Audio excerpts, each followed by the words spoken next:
If you hate the way you feel after a fight, you're certainly not alone.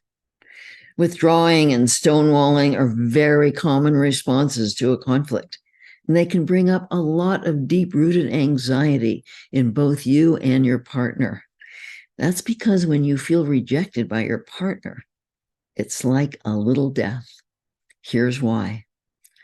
On a subconscious level, rejection or withdrawal can trigger deep memories about how your parents or caregivers abandoned you when you were very young. Maybe when they couldn't be there for you, or they wouldn't be there for you when you needed them, or when they literally were absent from the household. To a young child, that perceived rejection or abandonment feels like a threat to their survival, because a child knows he or she literally can't survive without that parent.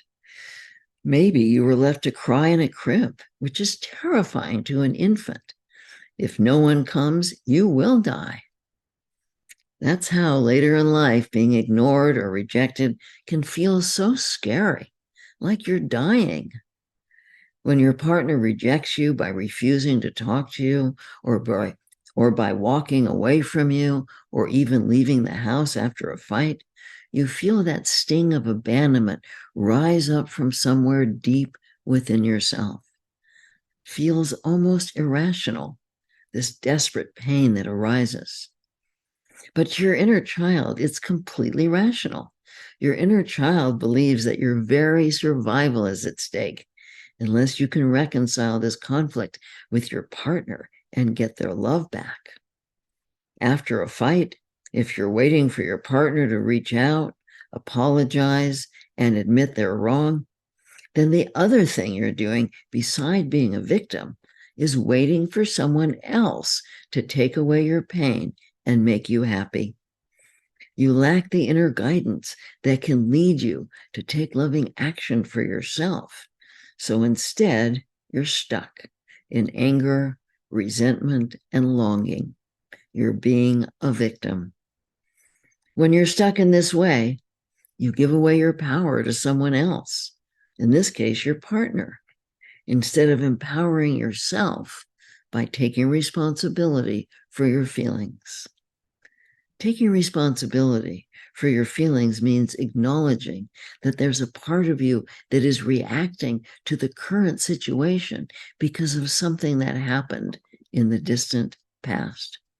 That part of you is the wounded inner child, or what I call the wounded self. Your wounded self is triggered whenever he or she believes that you're being abandoned, rejected, or neglected. This leads to painful feelings of fear and anxiety. Will your partner leave you? Will they ever love you again? When you learn how to tend to and help soothe and heal your wounded self, you'll be less triggered by conflict and find it easier to reach out to your partner with compassion, because you'll have compassion for yourself. How can you discover how to have self-compassion and tend to the painful feelings of your wounded inner child?